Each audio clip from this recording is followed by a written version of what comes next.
Hello, and today I'm going to read you The Devoted Friend, and this is a fairy story by Oscar Wilde, and the reason I love it is because so often in life we help other people and we put their needs before our own, and this is the ultimate fairy story which tells you why this can often be bullshit and very bad for us. Anyway, I hope you enjoy The Devoted Friend. The Devoted Friend by Oscar Wilde. One morning, the old water rat put his head out of his hole. He had bright, beady eyes and stiff grey whiskers, and his tail was like a long bit of black India rubber. The little ducks were swimming about in the pond, looking just like a lot of yellow canaries, and their mother, who was pure white with real red legs, was trying to teach them how to stand on their heads in the water. "You will never be in the best society unless you can stand on your heads," she kept saying to them, and every now and then she showed them how it was done, but the little ducks paid no attention to her. They were so young they did not know what an advantage it is to be in society at all. "What disobedient children!" cried the old water rat. "They really deserve to be drowned." "Nothing of the kind," answered the duck. "Everyone must make a beginning, and parents cannot be too patient." "Ah, I know nothing about the feelings of parents," said the water rat. "I'm not a family man. In fact, I've never been married, and I never intend to be. Love is all very well in its way, but friendship is much higher.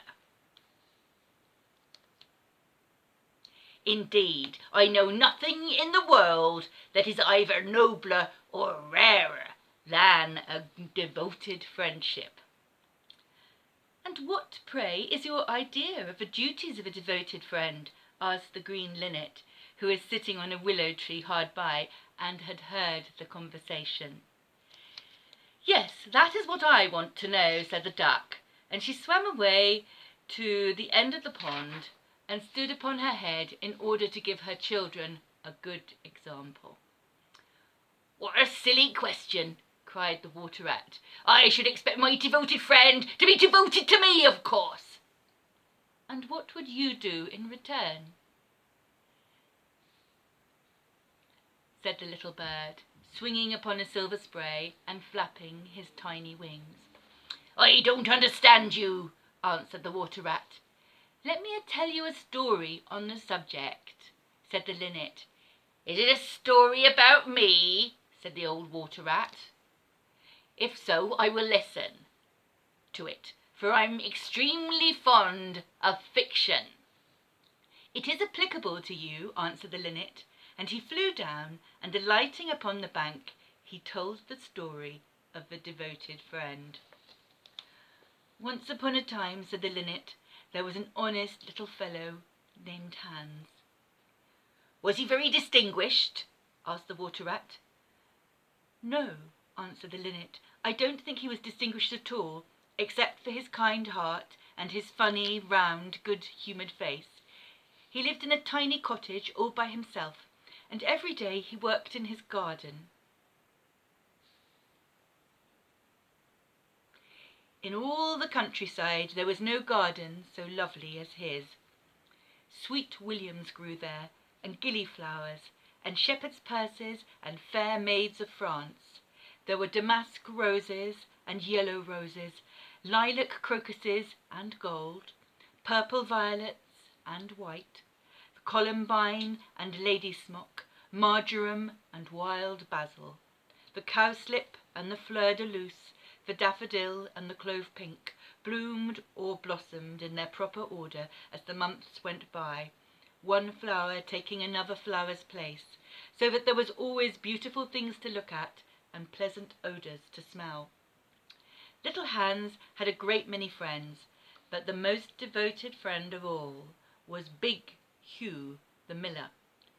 Indeed, so devoted was the miller, the rich miller, to little Hans, that he would never go by his garden without leaning over the wall and plucking a large nosegay or a handful of sweet herbs, or filling his pockets with plums and cherries as if it was the fruit season. Real friends should have everything in common, the miller used to say, and little Hans nodded and smiled, and felt very proud of having a friend with such noble ideas. Sometimes, indeed, the neighbours thought it strange that rich Miller never gave little Hans anything in return, although he had hundreds of sacks of flour stored away in his mill, and 6 milch-fat cows, and a large flock of woolly sheep. But Hans never troubled his head about these things, and nothing gave him greater pleasure than to listen to all the wonderful things the miller used to say about the unselfishness of friendship. So little Hans worked away in his garden. During the spring, the summer, and the autumn he was very happy, but when the winter came he had no fruit or flowers to bring to the market. He suffered a great deal from cold and hunger.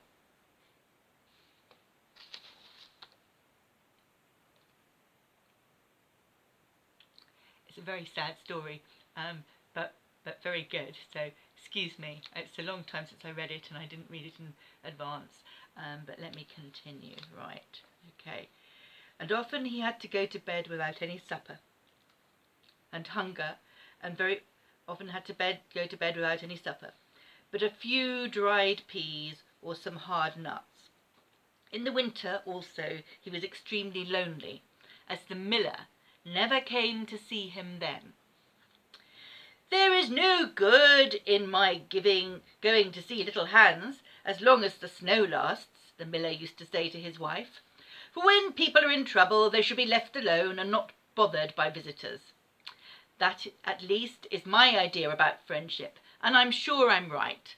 So I shall wait till the spring comes, and then I shall pay him a visit, and he will be able to give me a large basket of primroses, and that will make him happy." "You're certainly very thoughtful about others," answered his wife, as she sat in her comfortable armchair by the big pine-wood fire. "Very thoughtful indeed. It is quite a treat to hear you talk about friendship. I'm sure the clergyman himself could not say such beautiful things as you do, though he does live in a 3-storied house and wear a gold ring on his little finger." "But could we not ask little Hans up here?" said the miller's youngest son. "If poor Hans is in trouble, I will give him half my porridge and show him my white rabbits." "What a silly boy you are," cried the miller. "I really don't know what is the use of sending you to school. You seem to learn nothing. You don't seem to learn anything. Why, if little Hans came here and saw our warm fire and our good supper and our great cask of red wine, he might get envious. And envy is a terrible thing and would spoil anybody's nature. I certainly will not allow Hans's nature to be spoiled. I am his best friend, and I will always watch over him and see that he is not led into any temptation. Besides, if Hans came here, he might ask him to lend me some flour on credit, and that I could not do. Flour is one thing, and friendship is another, and they should not be confused.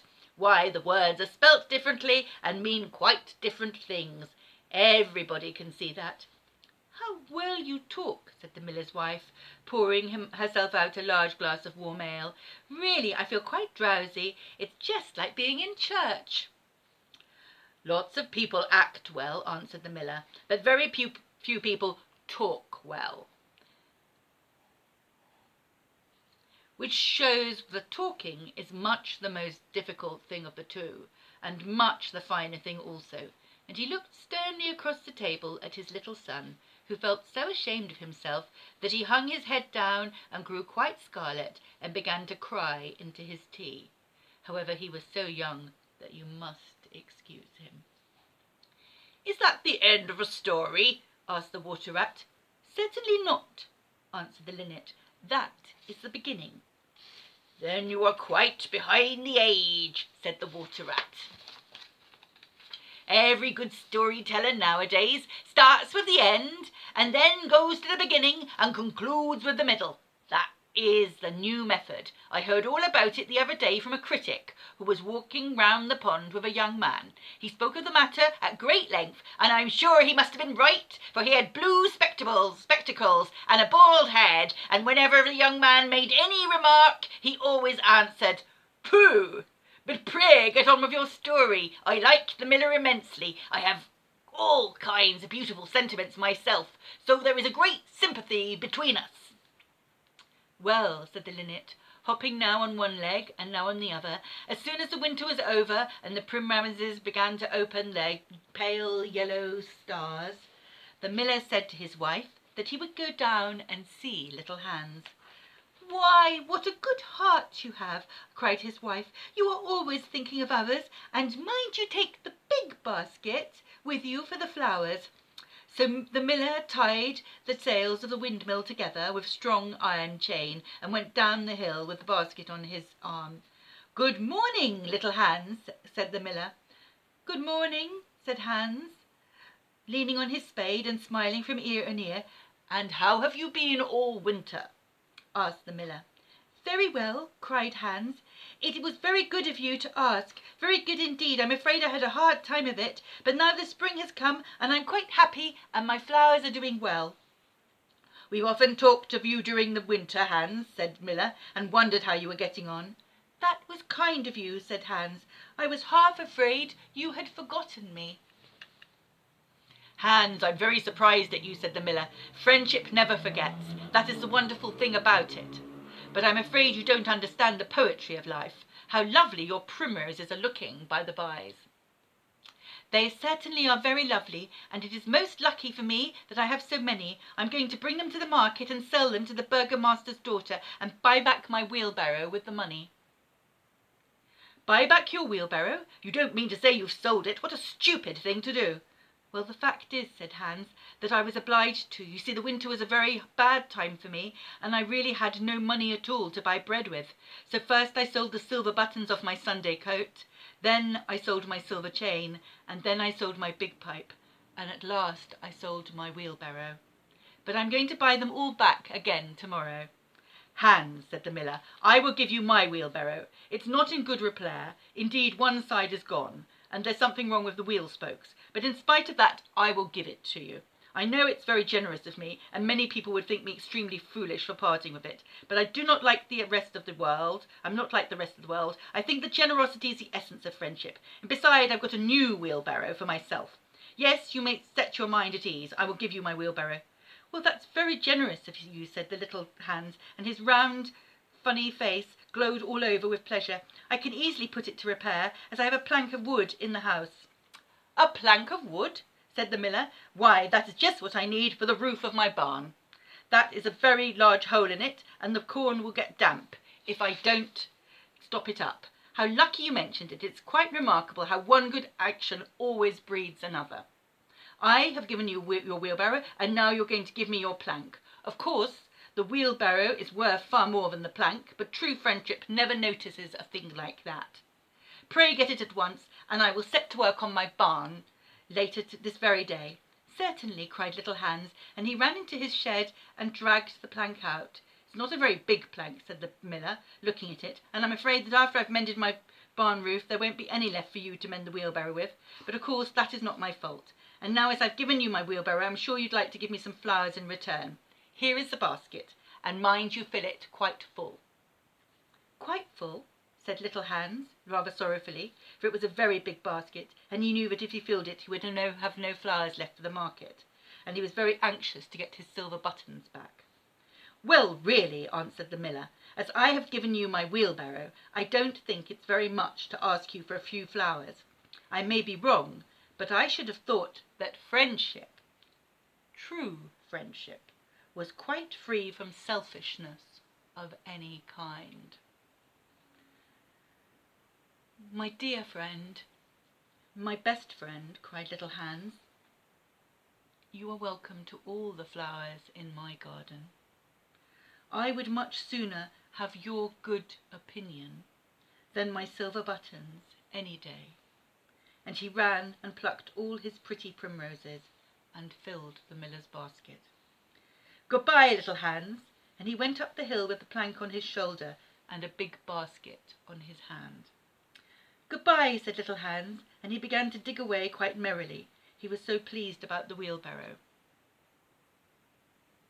The next day he was nailing up some honeysuckle against the porch when he heard the miller's voice calling down to him from the road. So he jumped off the ladder and ran down the garden and looked over the wall. There was a miller with a large sack of flour on his back. "Dear little Hans, would you mind carrying this sack of flour for me to market?" "Oh, I'm so sorry," said Hans, "but I'm really very busy today. I've got all my creepers to nail up, and all my flowers to water, and all my grass to roll." "Well, really," said the miller, "I think that considering I'm going to give you my wheelbarrow, it's rather unfriendly of you to refuse." "Oh, don't say that," cried little Hans. "I wouldn't be unfriendly for the whole world." And he ran for his cap and trudged off with the big sack on his shoulders. It was a very hot day, and the road was terribly dusty, and before Hans had reached the 6th milestone, he was so tired he had to sit down and rest. However, he went on bravely, and at last he reached the market. After he had waited there for some time, he sold the sack of flour for a very good price, and when he returned home at once, he was afraid that if he stopped late, he might meet some robbers on the way. "It has certainly been a hard day," said little Hans to himself as he was going to bed, "but I'm glad I did not refuse the miller, for he is my best friend, and besides, he is going to give me his wheelbarrow." Early the next day, the miller came to get the money for his sack of flour, but little Hans was so tired that he was still in bed. "Upon my word," said the miller, "you are very lazy. Really, consider I'm going to give you my wheelbarrow, I might think you might work harder. Idleness is a great sin. And I certainly don't like any of my friends to be idle or sluggish. You must not mind my speaking quite plainly to you. Of course, I should not have dreamt of doing so if I were not your friend. But what is good friendship if one cannot say exactly what one means? Anybody can say charming things and try to please and flatter, but a true friend always says unpleasant things and does not mind giving pain. Indeed, if he is a really true friend, he prefers it, for he knows that then he is doing good. "I am very sorry," said little Hans, rubbing his eyes and pulling off his nightcap, "but I was so tired I thought I would lie in bed for a little time and listen to the birds singing. Do you know, I always work better after hearing the birds sing." "Well, I'm glad of that," said the miller, clapping little Hans on the back, "for I want you to come up to the mill as soon as you're dressed and mend my barn roof for me." Poor little Hans was very anxious to go to work in his garden, for his flowers had not been watered for 2 days, but he did not like to refuse the miller, as he was such a good friend to him. "Do you think it would be unfriendly of me if I said I was busy?" he inquired in a shy and timid voice. "Well, really," answered the miller, "I do not think it's much to ask of you, considering I'm going to give you my wheelbarrow, but of course if you refuse, I will go and do it myself." "Oh, on no account," cried little Hans, and he jumped out of bed and dressed himself and went up to the barn. He worked there all day till sunset, and at sunset the miller came to see how he was getting on. "Have you mended the hole in the roof yet, little Hans?" cried the miller in a cheery voice. "It is quite mended," answered little Hans, coming down the ladder. "Oh, ah," said the miller, "there is no work so delightful as the work one does for others. It's certainly a great privilege to hear you talk," answered little Hans, sitting down and wiping his forehead. "A very great privilege, but I'm afraid I shall never have such beautiful ideas as you." "Oh, they will come to you," said the miller, "but you must take more pains. At present you have only the practice of friendship. One day you will have the theory also." "Do you really think I shall?" asked little Hans.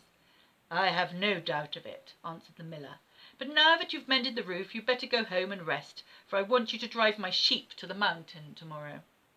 Poor little Hans was afraid to say anything to this, and early the next morning the miller brought his sheep to the cottage, and Hans started off with them to the mountain. It took him the whole day to get there and back, and when he returned, he was so tired he went off to sleep in his chair and did not wake up till it was broad daylight. "What a delightful time I shall have in my garden," he said, and he went to work at once. But somehow he was never able to look after his flowers at all, for his friend, the miller, was always coming round and sending him off on long errands, or getting him to help at the mill. Little Hans was very much distressed at times, as he was afraid his flowers would think he had forgotten them.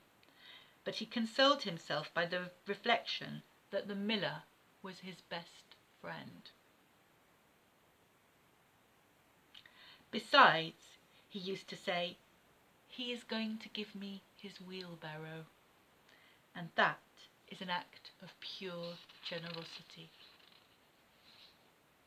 So little Hans worked away for the miller, and the miller said all kinds of beautiful things about friendship, which Hans took down in a notebook and used to read over at night, for he was a very good scholar. Now it happened that one evening little Hans was sitting by his fireside when there came a loud rap at the door.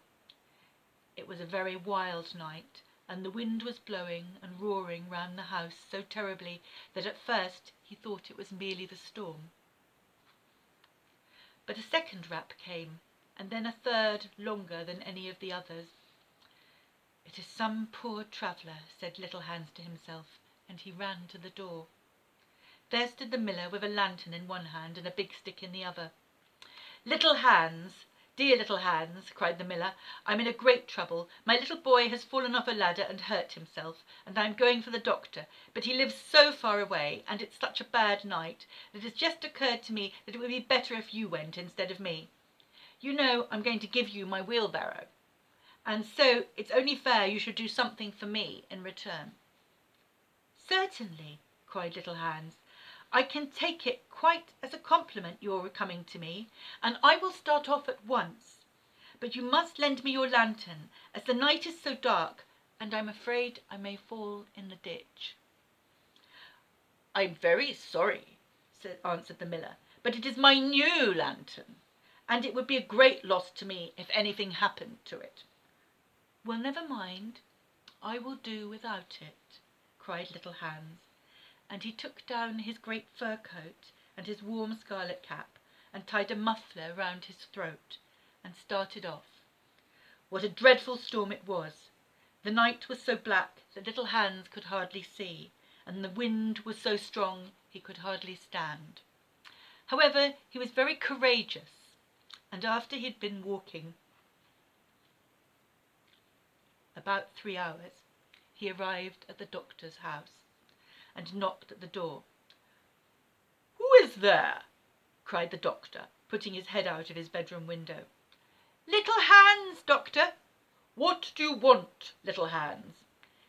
"The miller's son has fallen from a ladder and has hurt himself, and the miller wants you to come at once."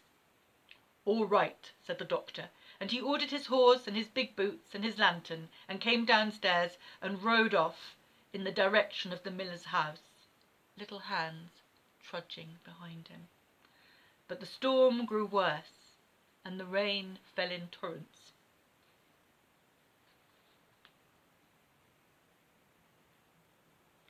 And little Hans could not see where he was going, or keep up with the horse. At last he lost his way and wandered off. I'm sorry, I'm crying so much that I can't see for a moment. Let me just wipe my eyes. It's a long time since I read this story. Right, let me find my place. At last he lost his way and wandered off on the moor, which was a very dangerous place, as it is full of deep holes, and there poor little Hans was drowned. His body was found the next day by some goatherds, floating in a great pool of water, and was brought back to the cottage. Everybody went to little Hans's funeral, as he was so popular, and the miller was the chief mourner. "As I was his best friend," said the miller, "it is only right that I should have the best place," as he walked at the head of the procession in a long black cloak. And every now and again he wiped his tears with a big pocket handkerchief. "Little Hans is certainly a great loss to everyone," said the blacksmith, when the funeral was over, and they were all sitting comfortably in the inn, drinking spiced wine and eating sweet cakes. "A great loss to me, at any rate," answered the miller. "Why, I had good as given him my wheelbarrow, and now I don't know what to do with it. It's very much in my way at home, and is such bad repair that I could not get anything for it if I sold it. I will certainly take care not to give anything away again. One certainly suffers for being generous." "Well," said the water rat, after a pause. "Well, that is the end," said the linnet. "But what became of the miller?" asked the water rat. "Oh, I really don't care. I really don't know. And I'm sure that I don't care," said the linnet. "It's quite evident that you have no sympathy in your nature," said the water rat. "I'm afraid you don't quite see the moral of the story," remarked the linnet. "The what?" screamed the water rat.